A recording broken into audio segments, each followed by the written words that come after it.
को हो। वो स्वकर्म जो है हम लोगों के, वही जब क्रियामान या प्रारब्ध में बदलते हैं, यानी वो फलित होने लगते हैं, हम ही लोगों के कर्म, हम लोगों के स्वकर्म, तो परेशानियां भी आती हैं, सुख भी आते हैं। सुख भी घातक हो सकता है आध्यात्म में, दुख भी घातक हो सकता है आध्यात्म में। बाधाएं दे सकता है, सुख तो बहुत देता है, दुख कम देता है, लेकिन बाधक दोनों हो सकते हैं। सुविधाएं भी दे सकते हैं, मार्ग को प्रशस्त भी कर सकते हैं। दोनों स्थितियों में हमारे आपके कर्म फल है। गुरु की दया, कहा जाता है गुरु उपाय, शिव सूत्र में लिखा हुआ है गुरु उपाय। गुरु की दया उन स्वकर्मों के प्रतिफल में परिवर्तन करके आपको कम से कम ट्रैक्टर पर नहीं चला के स्कॉर्पियो पर चलाती है, ताकि जिंदगी के खराब गड्ढों में आपको चोट कम लगे। झट तो महसूस होगा कि गाड़ी सड़क खराब है, लेकिन आपको चोट कम लगेगी, दर्द कम होगा, शरीर में थकान कम हो जाएगी। तो वो हम लोग के स्वकर्म है। बड़ी ईमानदारी से भी महादेव के काम करते हैं आप, तो हमारे आपके स्वकर्म तो हैं। हम लोग जैसा वैसे ही रहेंगे, उनकी दया ही उसको उसमें परिमार्जन करती है, परिवर्तन करती है। जी भाई पवन जी हैं हुगली बंगाल से। साहब, आपने कहा है मनुष्य के सहज प्रेम से परमात्मा लभ्य हैं। ये सहज प्रेम क्या है और क्या कोई दुर्लभ प्रेम भी है? सहज प्रेम से परमात्मा लभ्य है, हाँ मैंने कहा। सहज का अर्थ होता है स जोड़ जो, मैंने साथ में जो जन्मा हुआ है, यानी जो हमारे साथ पैदा हुआ है। यानी प्रेम तो हम लोग के साथ पैदा होता है, माँ को करते हैं, पिता को करते हैं, घर को करते हैं, खिलौनों को करते हैं। प्रेम तो हम लोग का स्वाभाविक है, भय भी है स्वाभाविक। बहुत सारी वृत्तियां हैं जो जन्मजात हैं, वो पैदाइशी होती है। तो प्रेम भी है।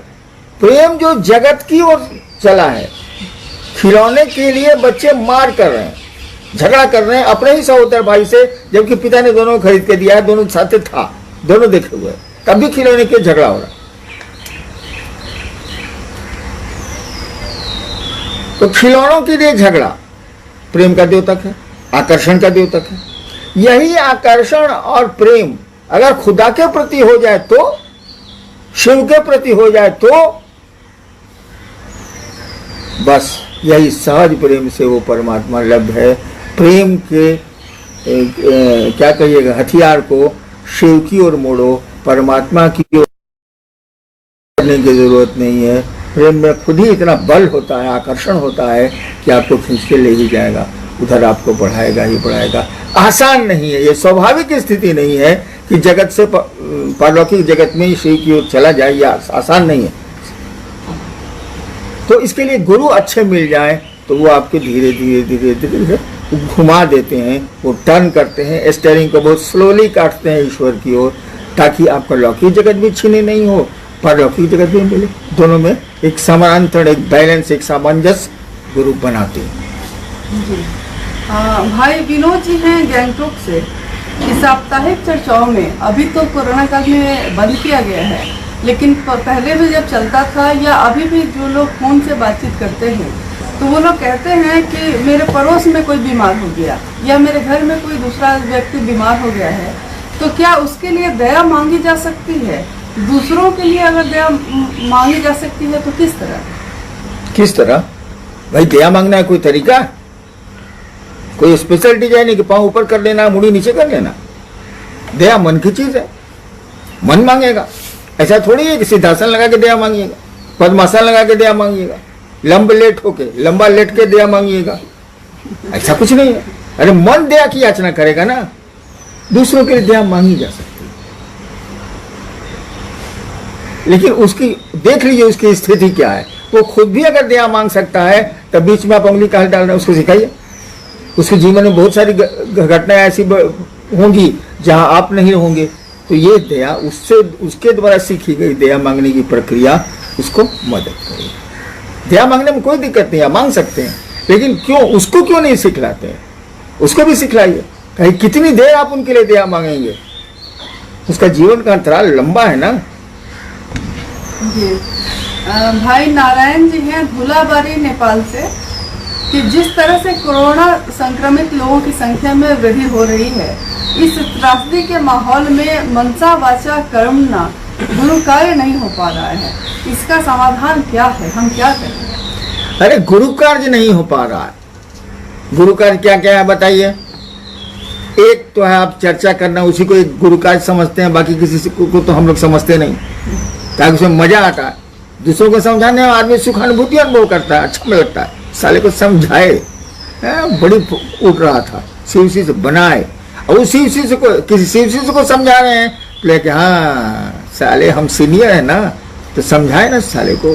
तो देखिए आत्म संतुष्टि होती है, आत्मतुष्टि होती है, और यह अहंकार का द्योतक है, ये अहम भाव का द्योतक है, ये मैंपन का द्योतक है, ये मैं आपका मजबूत हो रहा है, इसका द्योतक है, जो आध्यात्म में बाधक होगा।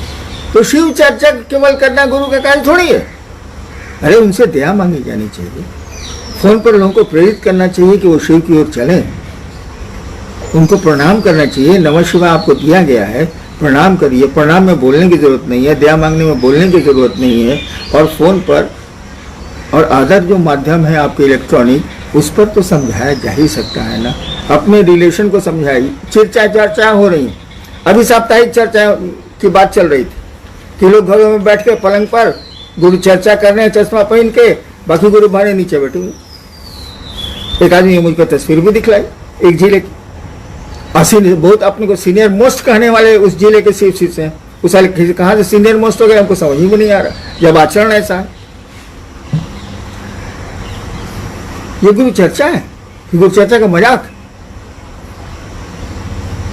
तो गुरु चर्चा ही गुरु भाव है, गुरु का कार्य है।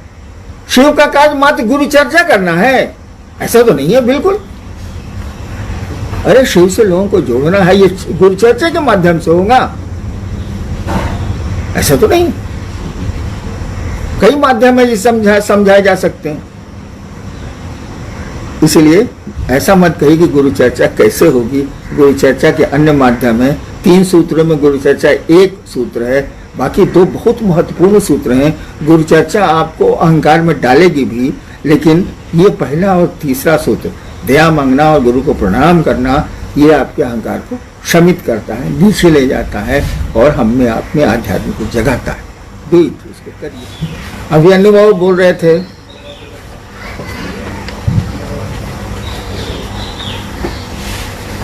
आज की स्थिति पर, कोरोना के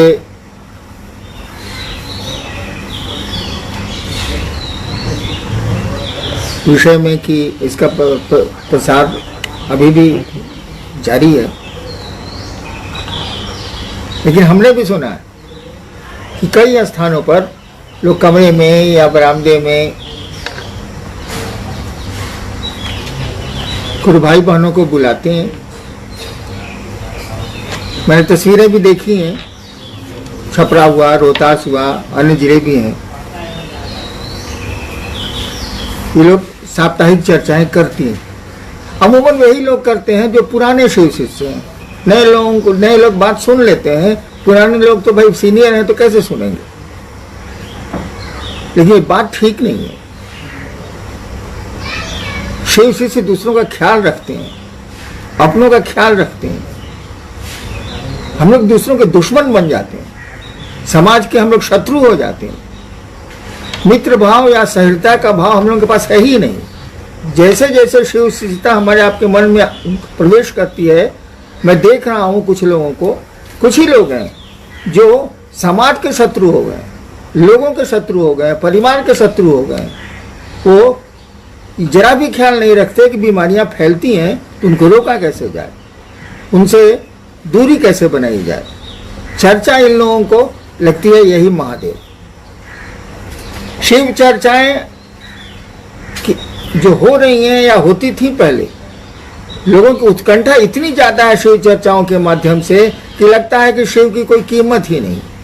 शिव चर्चा की कीमत है क्योंकि उसमें सम्मान छिपा हुआ है, एक मोहल्ले में वर्चस्व छिपा हुआ है, एक इलाके में आपका अदब छिपा हुआ है, आपका सम्मान छिपा हुआ है। लेकिन शिव की कीमत नहीं रह गई। मैं तो कहता हूं ये लोग शिव से नहीं है, ये लोग चरचरिया हैं। चर्चा के शिष्य है।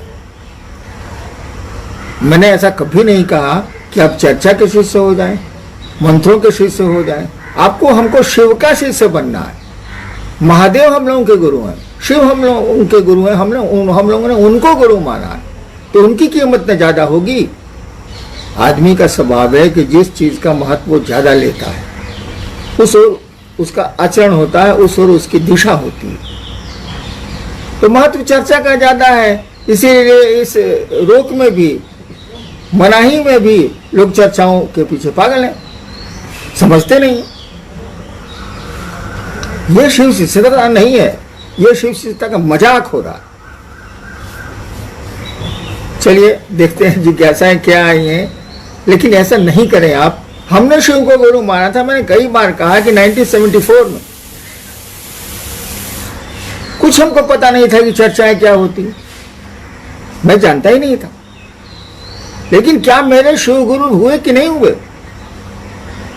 बिना चर्चा के मैंने शिव शिष्यता का सूत्रपात 1982 में किया कि नहीं किया? अजीब स्थिति है चर्चा की। 30 जून तक चर्चा बंद है। जो स्थिति जा रही है अभी आने वाले कई महीनों तक बंद होगी। मैं तो संस्था में हूं नहीं, इसलिए आपके खिलाफ कुछ कर नहीं सकता, लेकिन बोल तो सकता हूं आपको ऐसा नहीं करना चाहिए। आइए देखते हैं जिज्ञासाएं क्या आई। जी बहुत सारी जिज्ञासाएं हैं, जिसमें भाई विवेक वत्सल हैं इंदौर से, मध्य प्रदेश से, कि साहब से हमेशा सुना है कि हम सब शिव के ही अंश हैं। जो शिव में है वो हम में भी है, जैसे प्रेम, दया और सभी प्रकार के भाव। अगर सारे भाव मनुष्य में स्वाभाविक हैं तो शिष्य भाव स्वाभाविक क्यों नहीं? हमें अपने गुरु का शिष्य बनना पड़ता है। गुरु ने सारे प्राणियों में शिष्य का भाव स्वाभाविक क्यों नहीं बनाया? देखिए ऐसा है कि हम लोगों के पास पिता का भाव है, मां का भी भाव है लोगों के पास। लेकिन क्या 4 साल के बच्चे में पिता का भाव होता है?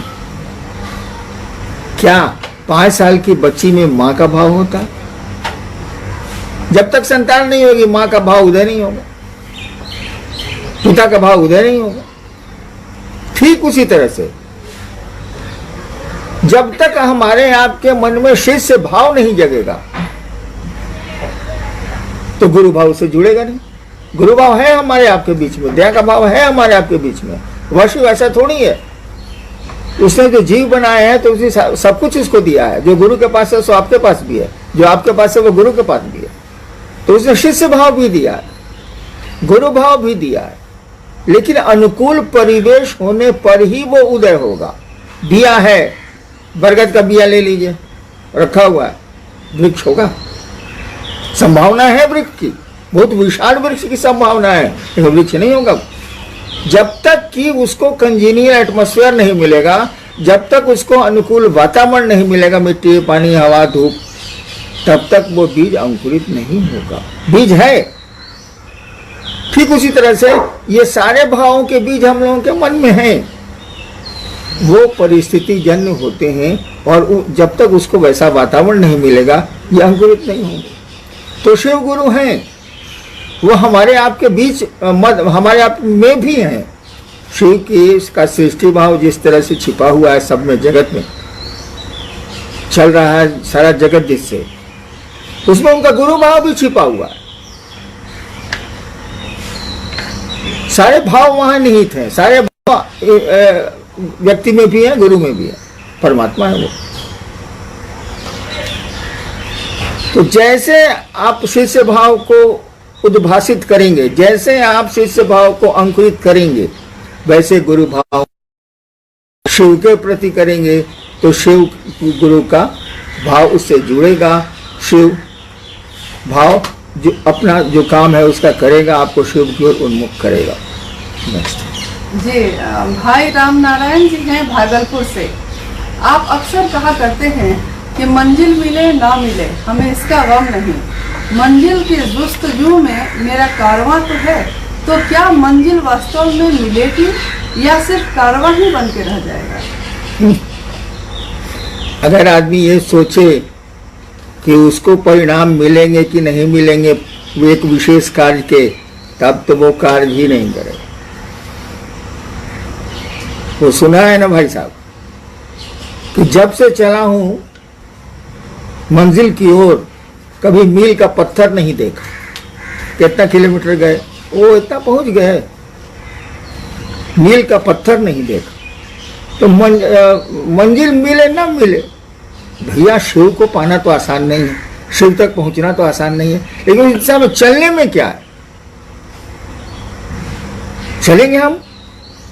मैं बहुत पहले कहा करता था, मेरे पिताजी बहुत क्रोध होते थे मुझ पर कि तुम अपना काम छोड़ के सब कौन धंधा करता है, महादेव महादेव क्या करता है। तो हम कहते थे कि कोई गंदी आदत किसी बेटे में हो और बेटा सहना हो गया, मैं तो डिप्टी कलेक्टर हो गया था, तो पिता की बात नहीं सुनता है। पिता लाख समझाता है कि गंदी आदत छोड़ो, वो सुनता ही नहीं। अंत में पिता दरकिनार हो जाते हैं, खुद ही दरकिनार हो जाते हैं, तो नहीं छोड़ता। तो हमने कहा कि मैं महादेव महादेव करता हूं, देखता हूं यहां क्या होता है। मेरी कोई ख्वाहिश नहीं है कि मंजिल मिलेगी ना मिलेगी, शिव की ओर चलना है।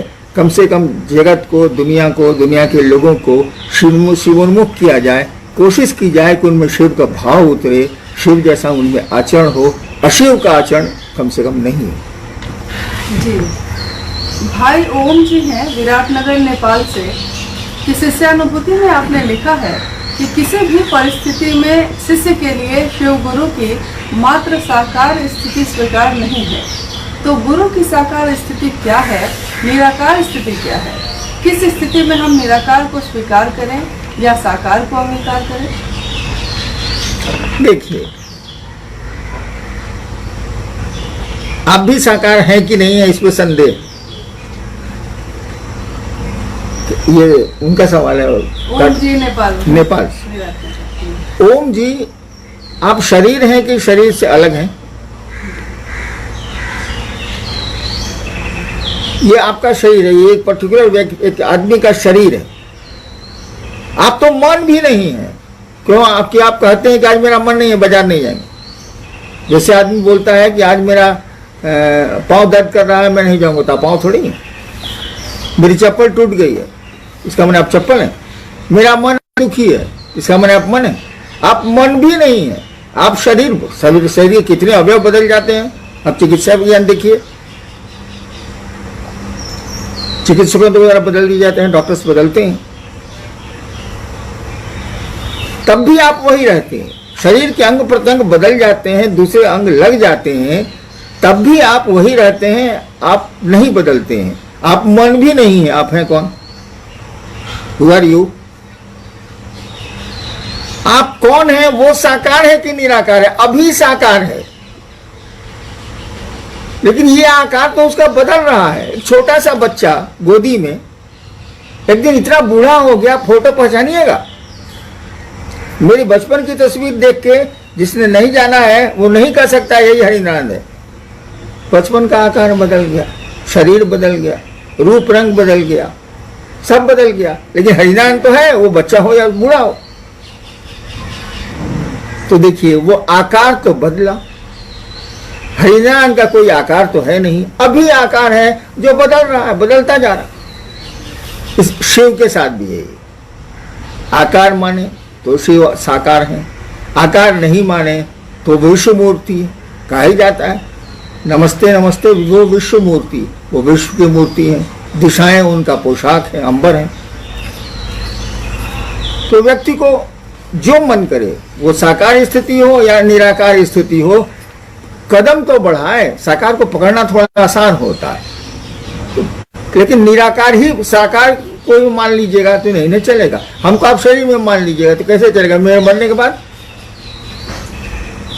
एक सत्ता थी हरिनारायण, जिसने ऐसा किया, ऐसा किया, ऐसा किया, बुरा किया, अच्छा किया। इसीलिए निराकार साकार में बहुत माथा नहीं लगाना है।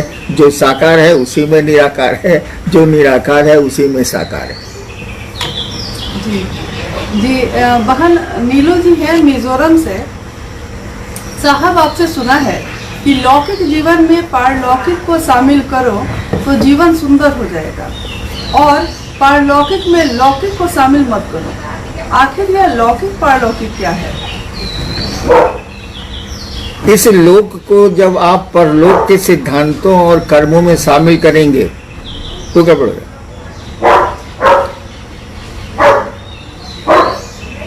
और उस लोक को इसमें शामिल करिए, ये सुंदर है। जैसे धरती पर का कोई काम है, उसमें शिव को शामिल कीजिए, उसमें अपने गुरु को शामिल कीजिए, वो काम सुंदर हो। आपकी थकान कम हो जाएगी, आपकी परेशानी कम हो जाएगी।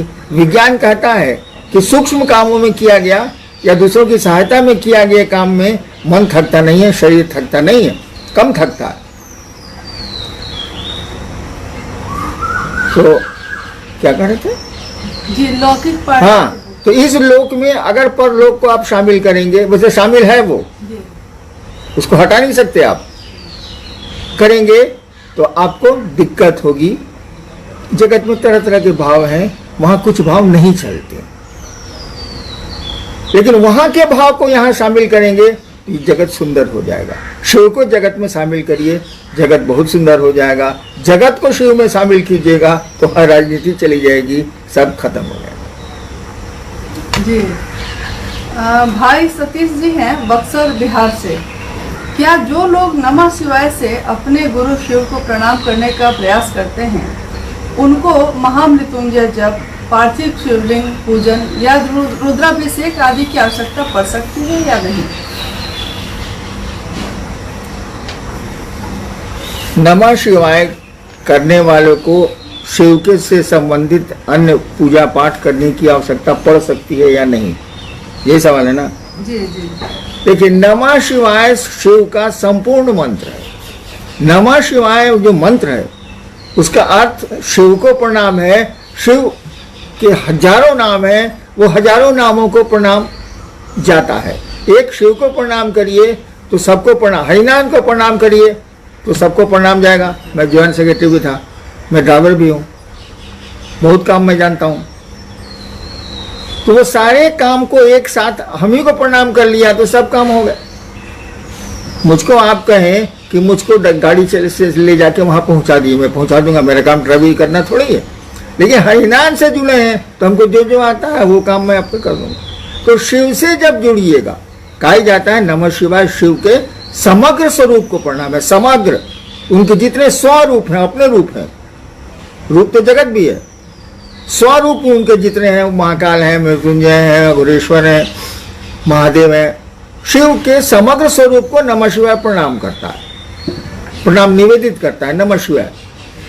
अब जप करते हैं आप, जप अगर मंत्रों का जप अगर सही ढंग से करते हैं, यानी उसमें भाव प्रणाम हो रहा है, नमः शिवाय का मानी अगर चैतन्य और अर्थ उसमें जा रहा है, आपके मन में आ रहा है, शिव को प्रणाम हो रहा है, अगर मन अनुक्रम से शिव को प्रणाम कर रहा है तो मेरा अपना विचार है किसी अन्य पूजा पाठ की कोई आवश्यकता नहीं है।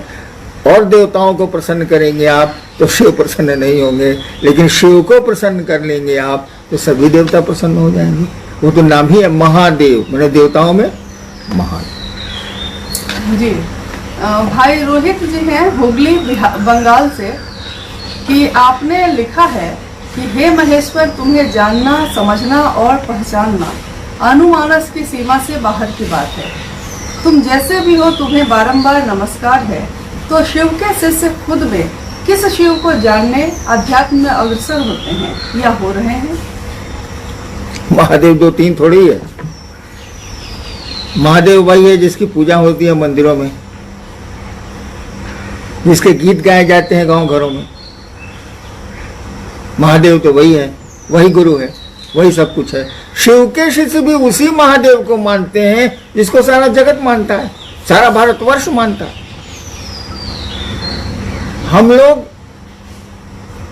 शिव को महादेव के रूप में भी पूछते हैं, जिस रूप में कहिएगा उस रूप में पूछते हैं। मंत्र एक ही है, नमः शिवाय, यानी शिव को प्रणाम।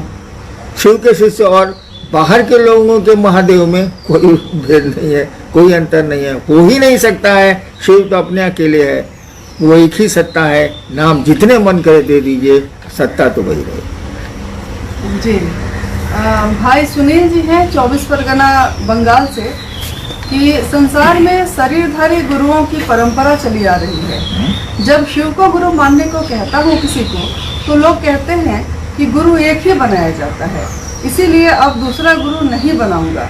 तो क्या कह के समझाऊं, समझ नहीं पाता। पहले इन्होंने अपने बच्चे को प्राइमरी से मिडिल में भेजा है कि नहीं? जो सवाल कर रहे हैं कि एक ही गुरु बनाया जाता है, इन्होंने अपने बच्चे को प्राइमरी से मिडिल में भेजा है कि नहीं? मिडिल से हाई स्कूल में भेजा है कि नहीं? हाई स्कूल से कॉलेज में भेजा है कि नहीं? कॉलेज से विश्वविद्यालय में भेजा है कि नहीं? अगर इतनी जगह गुरु ये बदल सकते हैं तो अपने उस जीवन के लिए गुरु बदलना अपराध है क्या? कभी नहीं हो सकता। दत्तात्रेय जी के बहुत गुरु हैं, मेरे 20-21 गुरु हैं, लास्ट में जाके शिव गुरु हुए।